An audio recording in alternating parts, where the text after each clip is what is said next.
운을 읽는 변호사라는 책을 읽어보셨습니까? 니시나카 스토무 변호사가 쓴 글인데요.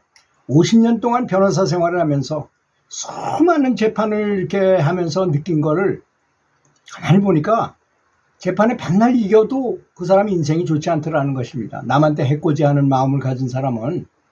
그래서 인생이 아주 행복하게 잘 풍요롭게 살려면 뭘 해야 되느냐? 덕이 있어야 된다는 것입니다.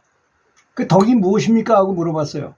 이 니시나카 스토무 선생한테. 그랬더니 가능한 다투지 않고 적절로 남에게 도움이 되는 행동을 하는 겁니다. 라고 대답을 했어요. 덕을 쌓지 못한 사람은 작은 상황도 분쟁으로 만들길 좋아한다는 거예요. 빈번하게 소송을 제기해가지고 그걸 소송으로 해결하려 든다는 것입니다. 그런데 참 놀라운 것은 아무리 분쟁에서 이겨봐야 계속 비슷한 분쟁이 반복될 뿐이라는 것입니다. 불운을 끊어내지 못하더라는 것입니다. 이게 이 양반이 50년 동안 변호사하면서 느낀 것이에요. 그런데 당신은 다툼을 먹고 사는 변호사인데도 선생님은 어떻게 소송을 막는 변호사로도 유명합니다.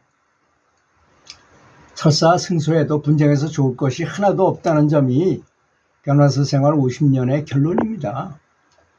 경험으로 보면 사람은 대부분 그 위에 이겼다 하더라도 대부분 그 위에 도산하거나 병이 걸리거나 빨리 죽거나 불행해지더라는 것입니다. 분쟁이 이긴다 해도 진 사람에게 원한을 사기 때문이죠. 원한을 막고 등살을 맞고 사는 사람이 오래 살거나 잘 될 수가 있겠어요? 그렇지 않습니까? 진 사람은 이긴 사람을 어떻게든지 끌어내려고 노력합니다. 저승에까지 가서라도 끌어내려고 합니다. 그러니까 결국 이겨도 운이 좋아질 수가 없는 것이죠. 여기서 이제 불교적인 말이 한마디 더 하자면 사람이 나가 원수진 존재들이 많이 있잖아요. 저한테 원수진 사람이 많이 있으면 내가 죽을락 말락 할 때 이 죽을 때 3단계를 거치는데 사람은 명료심이라는 게 있고 자체 애유라는 단계가 있고 그 다음에 불명료심이라는 게 있답니다. 정신이 있는 상태에서 죽을락 말락 하는 거. 그 다음에 그러다가 이제 막 아파지기 시작하면 남 생각할 여가가 없잖아요. 나만 생각할 때. 그러다가 필름이 딱 끊어지는 상태. 필름이 끊어진 상태에 이 원수가 앞으로 벌떼처럼 몰려온답니다. 조상 다 하고 자손들 다까지 쫓아와서 원수가 갚으려고 그러는데요. 반대로 내가 은혜를 베푼 사람은 그때 은혜를 갚으러 또 온다는 것입니다. 근데 뭐 은혜를 많이 베푼 쪽이 많겠어요? 원수가 더 많겠어요? 거의 보통 사람은 다 원수가 더 많겠죠. 그러니까 은혜의 사슬로 들어간다는 것입니다. 다시 이분의 운을 읽는 변호사 얘기를 다시 들어가 보면 운을 바꾸는 확실한 방법은 운의 공통 요소가 뭐냐? 그랬더니까 감사하는 거, 보은하는 거, 이타심을 많이 갖는 것, 자비심을 갖는 것, 겸손한 것, 인덕을 갖는 것, 천명을 아는 것, 이렇게 이 사람은 얘기를 했어요. 우리가 다 아는 얘기죠. 감사하고 보은하고 뭐 다른 사람을 위해서 살고 뭐 이런 걸 겸손하고 이런 걸 말하는 거잖아요. 인간은 살아있는 도덕적 과실을 저지를 수밖에 없어요. 매일 먹는 음식에도 매일 이용하는 교통이나 통신에도 누군가의 희생으로 이루어지는 것이지 않습니까? 제가 감사 훈련을 스스로 하느라고 해보니까 도로를 그냥 우리는 막 다니지만요. 도로를 설계하고 그 수많은 인력과 장비와 재산, 경제적인 게 투입돼가지고 이렇게 만들어진 겁니다. 도로를 다니면서 한 번도 도로에 고맙다고 느껴본 적이 있으신가요? 그 희생으로 이루어졌다는 것입니다. 그 다음에 싸우지 않는 것, 도덕적 과실을 스스로 깨닫는 것, 은혜에 감사하는 것, 그 다음에 도덕적으로 내가 빚을 졌어, 저 사람한테. 저 사람이 나를 위해서 기도해주고 뭐 이런 빚을 졌어요. 그러면 그걸 갚아야 될 거 아닙니까? 나는 그거보다 더 많이 기도하는 거예요, 그 사람을 위해서. 그런 마음을 가져라 이거죠. 원한을 사지 않는 것이 중요하다는 것입니다. 누군가의 원한을 사면 언젠가 그 사람이 나를 끌어내리려 할 것이라는 것입니다.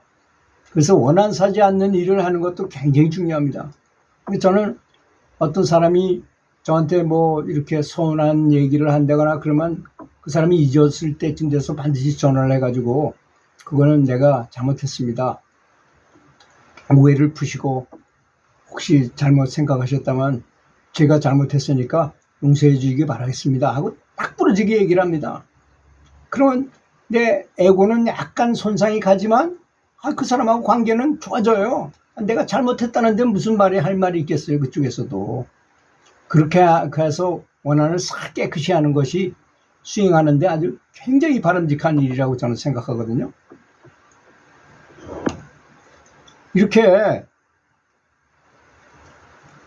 도덕적 과실에도 속죄를 해야 운이 들어온다는 것입니다. 좋은 의도가 다른 사람을 불행하게 할 수도 있다는 것도 알아야 됩니다. 그래서 지혜가 필요하다는 거죠. 나만 잘 되기를 바라면 운이 돌아선다는 것입니다. 내가 한 작은 거짓말도 내가 도로 당할 수 있어요. 이것은 모든 신들이 다 우주에 있는 신들이 다 지켜보고 있고 녹화하고 있어요. 타인을 잘못을 너무 몰아붙이게 되면 악운을 불러오게 된다는 것입니다. 작은 도덕적 과실이 사람을 죽일 수도 있습니다.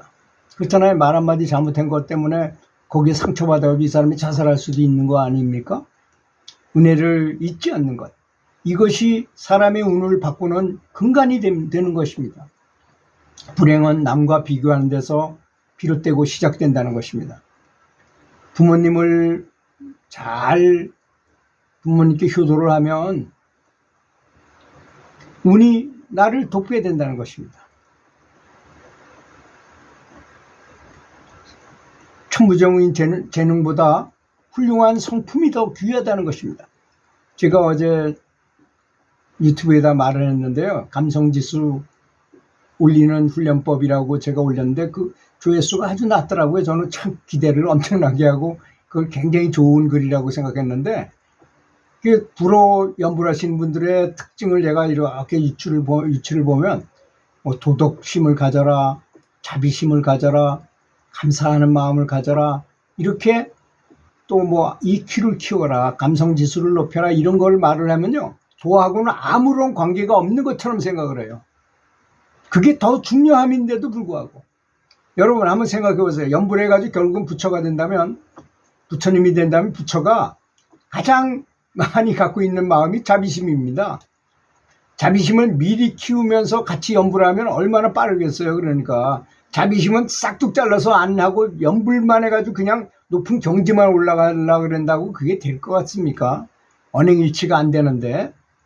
그래서 이런 교육이 더 중요하다.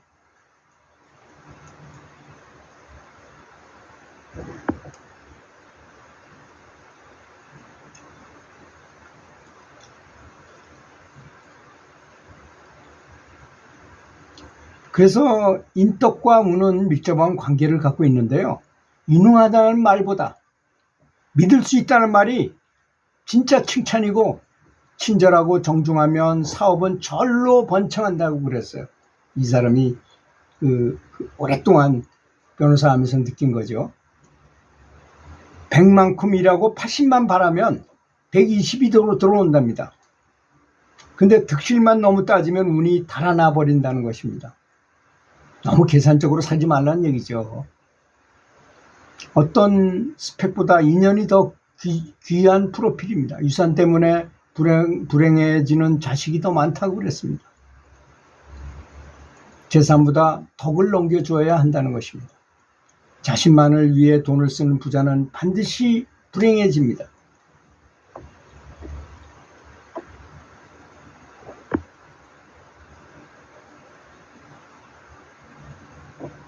업무나 청소 등 일상의 일에서 마음을 담아서 해야 된다는 것입니다. 정성을 다해야 된다는 거죠. 연불하는 거와 제가 그것이 똑같다고 말씀드렸는데 기억이 나신지 모르겠습니다. 내가 업무를 아주 최선을 다해서 집중해가지고 연불을 하는 거라고 생각하고 그 일을 하는 거예요, 그냥. 그래도 연불하는 거 똑같다는 사실을 알아야 돼요. 청소를 하는데 내가 업장 소멸을 하는 것이다 라고 생각하고 청소를 아주 정말 정성을 다해서 했을 때 연불하는 거하고 똑같이 결합시킬 수 있어요. 이건 굉장히 중요한 고수의 연불수련법인 것입니다.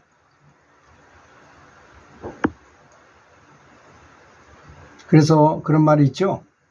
나그네의 의틀을 벗기는 것은 바람이나 사람이 강제로 한다고 안 벗기는 사람 벗길 수 어렵지만 날씨를 때다 따뜻하게 태양이 짱짱대로 덥게 되면 의틀을 벗지 말라 해서 자기가 알아서 벗는다는 것입니다. 그렇게 하는 것이 뭐냐? 상대방의 이야기를 들어주는 것이고 잘 들어주기만 하면 저절로 그런 현상이 일어난다.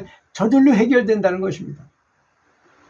불가능한 게 보이는 제안에도 좋네요. 네, 알았습니다. 라고 대답하라는 것입니다. 제가 아는 여기 강원도에 양구 군수를 했던 분이 있는데 삼선이나 하고 뭐 할 거 다 하고 지금은 돌아가셨지만 이게 뭐 이북도 아닌데 투표하면 80 몇 프로가 나와요. 80 몇 프로가 나와요. 압도적인 아주 저 군수였는데 그분이 누가 부탁을 하잖아요. 예, 알았습니다. 해드리겠습니다. 무조건 긍정이야. 그리고 와서 다 조사해봐. 조사해가지고 안 되면 제가 이러이러한 사람을 만나가지고 이렇게 대화를 해보니까 이래서 요까지 지금 대화 중에 있습니다 하고 그 사람한테 통보해줘. 그 다음에 한 일주일쯤 지난 다음에 그래서 그 사람을 만나가지고 이렇게 얘기해보니까 예산이 요쪽으로 쓰이고 요쪽으로 쓰여가지고 지금은 요만큼밖에 없어가지고 그걸 하기에는 예산이 너무 부족합니다. 이렇게 자세히 설명을 해줬다는 것입니다. 그러면 그 사람은 그 일이 안 됐다 하더라도 그 사람이 정성을 다 가져서 3번이나 답변을 했으니까 3번이나 그래서 정성을 다 그 사람이 나에 대해서 관심을 굉장히 가졌구나. 네, 알았습니다. 해드리겠습니다. 했는데도 불구하고 안 되는 것을 다 이 소상이 최대로 노력을 했지만 안 됐다는 게 느껴지게끔 했으니까. 그러니까 80 몇 프로씩 나오는 겁니다. 그런데 누가 뭐 질문을 안 됩니다. 딱 단칼에 끊어버리면 그것처럼 기분 나쁜 게 없잖아요. 원수 주기 쉬운 겁니다. 네, 알았습니다. 네, 노력해 보겠습니다. 잘 알아서 처리하겠습니다. 이렇게 대답을 하면 되는 거죠. 네, 해드리겠습니다. 해드리려고 마음은 확실히 가졌어, 내가. 그런데 이렇게 해서 안 된다고 3번만 잘 설명해서 시차를 두고 설명하면 원수 질 일이 없다는 거죠. 좋은 소리를 들을 수 있다는 것입니다. 들어주셔서 감사합니다.